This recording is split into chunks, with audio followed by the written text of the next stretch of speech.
Hello, Aoife. Morning, Ryan. How are you today? I'm great. How are you? It's Wednesday morning. I'm feeling good. It's good to talk to you. And it's good to talk to you too. Whereabouts are you from? I am from Dublin, but I live in Newbridge. You live in Newbridge. I do. And you were adopted. I was adopted. I have an adoption story for you. I'm always intrigued by adoption stories because there's always an air of mystery and everything else besides. What age are you now, Aoife? Exactly. I'm 30 now. 30 now. And what age were you when you decided I'd like to know more? Oh, God. Do you know what? Always. Always. Always. My parents were absolutely amazing, and they've always been so open and honest about it. Have they? But kind of when I reached the age of about, I'd say 12, I started to get very upset about it. You know, even the little questions like, who do I look like? Or have I walked past someone on the street that I'm related to?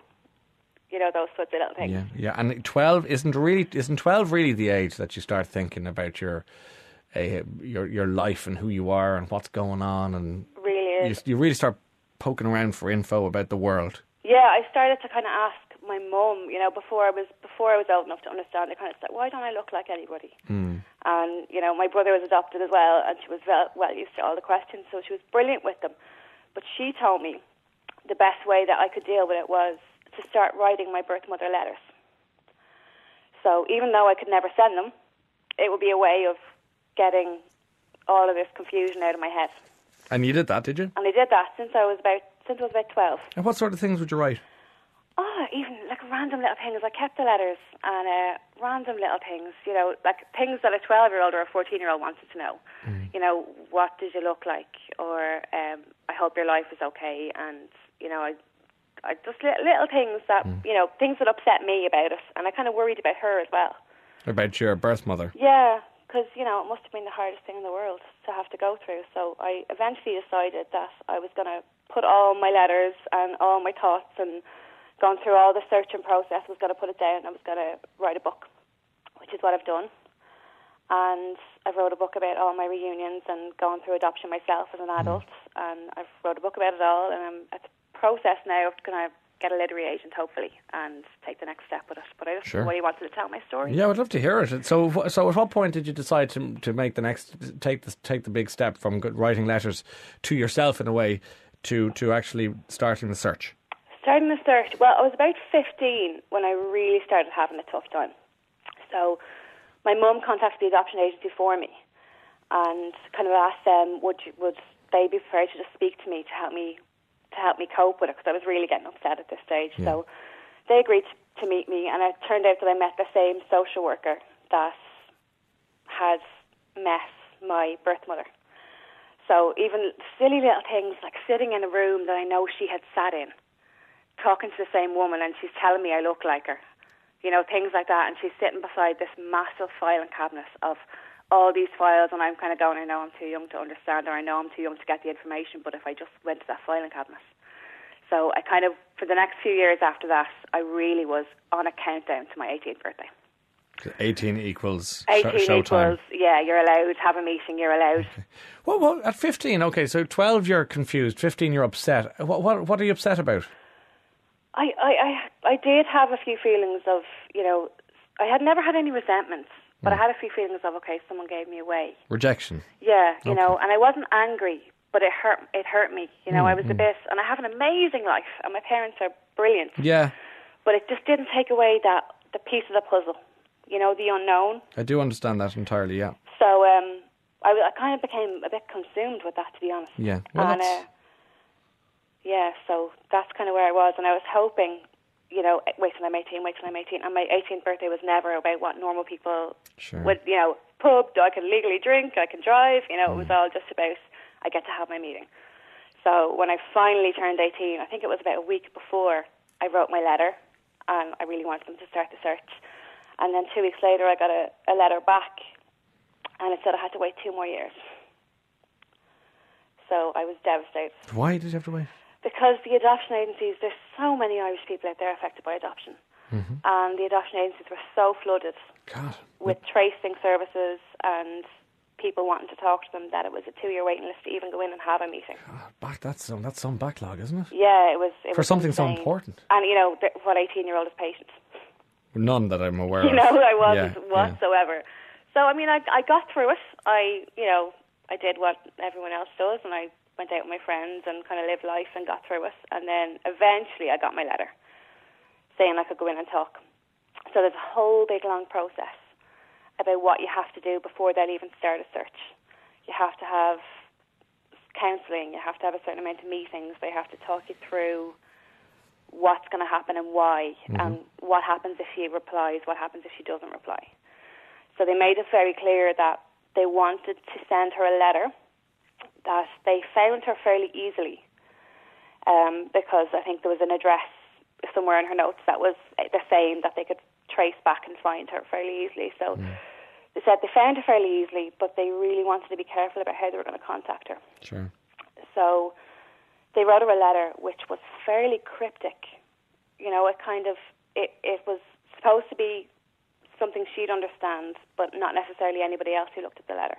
What does that mean? They wanted to ensure her privacy, I suppose. You know, because there are so many people out there that haven't told a soul. Oh, in case somebody might have picked up the envelope and opened it, or I if it see. was addressed wrong. Yeah, so we have information that would be of use to you. We think you should contact us and that kind of thing. So did she get in touch with them or no? So nothing? This was like April, and I heard nothing. And you know, they had every few weeks they'd ring me, and I'd look at the number on my phone, and I'd start to panic. And every time it was nothing. It was nothing. Did you have any information about her at all? I did, yeah. So I had bits and pieces. I knew when I was 15, when I went to speak to the social worker, they kind of told me a little bit that she had called me Kathy.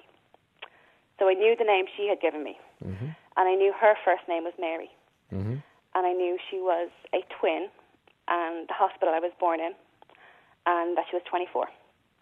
So being impulsive and impatient and all the rest of it, the social worker started telling me, it's time, I think you need to accept that maybe she doesn't want to be in touch. And I was like, it was pretty much like a red rag to a bull, to be honest. I was determined. I was, no problem letting it go, but I couldn't get closure until I knew she had said no, if that makes sense. It does make perfect sense. So I went home, as usual, very upset after one of my meetings, and I spoke to my dad, and we decided that between all the little bits of information we had, that we'd try and search for ourselves. Oh, you went rogue. I went rogue. Okay. Yeah, which is I wouldn't recommend. Go on. But I don't know what I was. I was just so desperate for any bit of information. Yeah. So I went, and we went to the registrar place, and we started. Okay, so how could I find my own birth cert? So if I knew what hospital I was born in, maybe I could find a Mary who had a daughter and called her Kathy on that day, because there has to be an entry if there's a birth. So we went, and we eventually found that, and there was two. So we had to figure out which one of these two people could possibly be my birth mother. So we went back 24 years to see if any one of those people were 24 at the time. So she was there. 2 days of searching through all the books, and we had her birth cert. So I was able to find her second name. Yeah. So we did that, and then it confirmed it as well, because it also stated that she was a twin. So you had her? So I had her. Okay. Did you have her home address? No. So this was a bit of a hurdle, and we didn't know what to do. Now, again, I didn't even know what I was going to do when I found this information. It made me feel like I was being proactive. So my poor dad, God love him, he was sitting there and going through book after book after book, and then he came up with the brainwave of going through every year of the marriage certificates to find out if she got married, which we found the very, very last year of the very last entry, which was lucky, because I think it was only up to 1995 the entries were in that office for, and anything apart from that I think was somewhere down the country, so we wouldn't have been able to search for it. So the very last year we found it. And then we kind of went, okay, we have this, we've come so far, and now what do we do? Because, a name is one thing, but obviously Ireland's a big place. So we were sitting there, and we were just trying to figure out what the next step was going to be. And my dad just came over with a phone book. And he went, you never know. God, of all the things. Of all the things. And looked up the phone book, and there she was. So she was literally about a 5-minute drive away from where I grew up. You're joking. Yeah. Just living. That was her address. at that present time, and it had been for about 10 years. Good Lord. So that's the sort of, you could have bumped into her in a shop. Or yeah, it was all those questions you have when you're adopted. Have I ever walked past her on the street? So what did you do? Did you go to a call into her house, or? Well, me being me, I decided that I wanted to see where she lived. So I wasn't going to do anything about it. I wasn't going to go near her, but I just give myself a picture of, there's so many questions I had. You couldn't help yourself. I couldn't help myself. I know, I'm getting a picture of you now too. Yeah, it's very impulsive. You're determined. No, not impulsive, no, you're determined. You want to find out where it all started, what happened. I understand that. Yeah, and I wasn't prepared to listen to, cool heads. Yeah, not at all. Okay. So my dad went along, as he does. That's when he just does what he's told.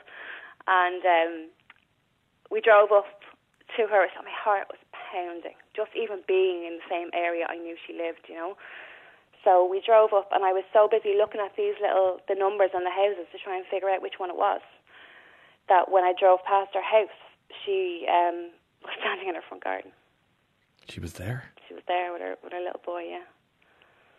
So I knew instantly. I just took one, and I knew it was her. How? I had no idea. I just knew. We look very alike. And she had got out of her car, and this little boy raced out of the house and was giving her a hug. And it was, I just knew. There was no question, there was no doubt. It was just, that was her. That little boy then was my half-brother, yeah. He was 4 at the time. So it was intense. How did you feel? I started crying. And I hadn't told the adoption agency and I just told my dad to drive, because if I had been driving the car, I would have just froze. I would have just sat there staring at her. So my dad just drove down the end of the cul-de-sac, but I had to go back out the same way. So I rang straight away. I rang the social worker, and I said, listen, I know I'm not the most clever person in the world, but I have found her myself. I wasn't ready to give up. Now, I don't know whether she was afraid I was going to knock on the door or what, but she agreed to phone her then, because I had asked her so many times, please just make the call, give me the closure, and she wouldn't. So when I told her what I'd done, she had said, okay, look, I'll phone her. So I just kind of we stayed near the entrance to her estate. I just sat there. And it hadn't been 20 minutes, I think, and the social worker phoned me back. And just the first words that came out of her mouth was, she 100% wants to meet you. Wow. Well, thank God. Yeah. I was sure she was just not interested. I was sure. Yeah, I was lucky. So she wanted to know. So she wanted to know. So within a little, how many days later did you meet her? I think we wrote to each other a couple of times first. Okay. And God, it was intense, And Mary, God love her, she hadn't told a soul. Right. In all those years, she kept it to herself. Did she explain why she? She just felt so trapped and so overwhelmed, and you have to remember as well, back in the 80s, I was born in 1982, and it was a different Ireland. There was people telling her, the people that did find out, which was literally only the hospital, were there telling her how stupid she was, how silly she was. She had to live with this mistake now, and she was causing trouble. And yeah, I don't know how much we've moved on, frankly, but that's another day's work. 82, your poor mum felt under pressure, and she just said she felt obliged to hand you over for adoption for whatever reasons. Yeah. You met her?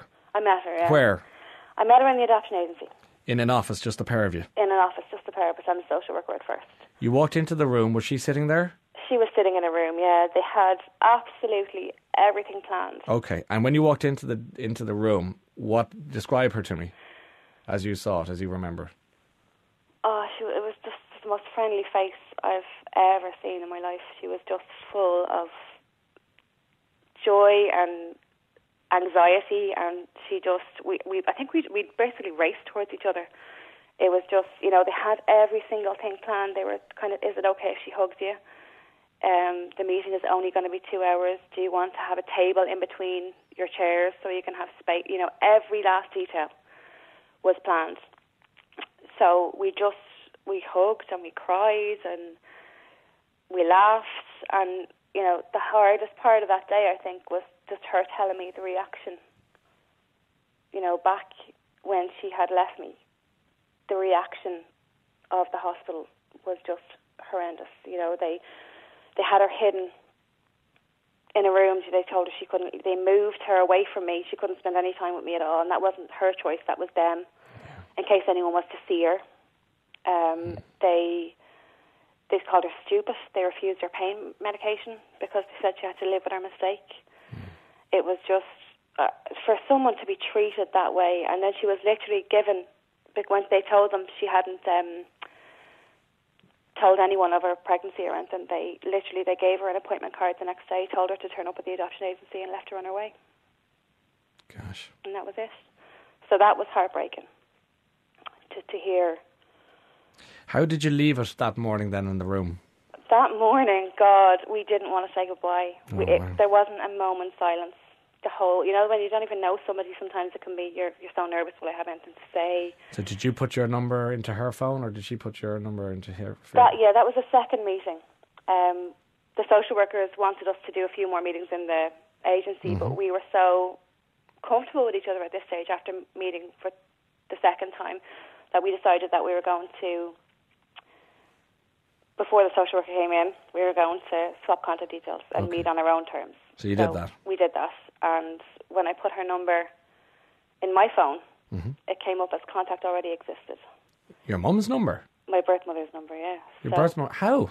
I thought I just put in the wrong number. Yeah. So I deleted it and I did it again. And it turns out that I had her phone number in my phone for 10 years. How? So How? Sorry, how? How? Okay, so you change your phone. My best friend Claire, living on our road, had her phone number, and they changed their phone number. So if a number is out of use for say 6 months or it's being disconnected, that number from Aircom gets given to somebody else. That is bonkers. So Claire, my best friend's number, and I never took that number out of my phone for some reason. I don't know, because I had it in as Claire Old and I didn't delete it. Isn't that something? So she's had in my phone for the last 10 years. Gosh, it's all meant to be, and it's all in its weird way.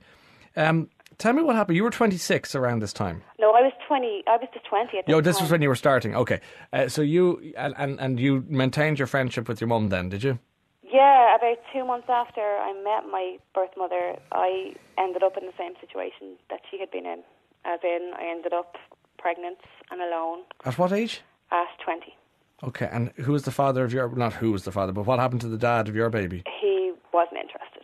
Okay, so it was an unfortunate It scenario. was just an unfortunate scenario. So basically the exact same thing that had happened to Mary happened to me, except the only difference being was that I grew up thinking my birth father wasn't interested, and the truth of it was that he never knew. So then I went through all of that. So let's just get this right. So you've established contact with your birth mother. You're getting on really well. Yeah. You then become pregnant yourself with them by a man who, it was just a passing thing, obviously, and it wasn't going to happen. He didn't want to know about the baby. Okay, no. And he's out of the picture. Yeah. But still. Yeah. Your birth father. Did you ever meet him? My birth father, yeah, it's a whole other kettle of fish. Well, okay, give us as potted a version as you can, because your story's so big we could do it for 2 hours, but just give us the quicker version. Yeah, how did you meet him? The quick version, I did some looking on Facebook. I knew a bit of information. And you had a bit of info on him? Yeah, so I found eventually his daughter. Okay. Found his daughter, and at first I didn't tell her the truth. I just kind of said, I think I know your family. I had this, because I went through the pregnancy and I went through all of that myself. I was very intense that I think he deserved to know, because he never knew.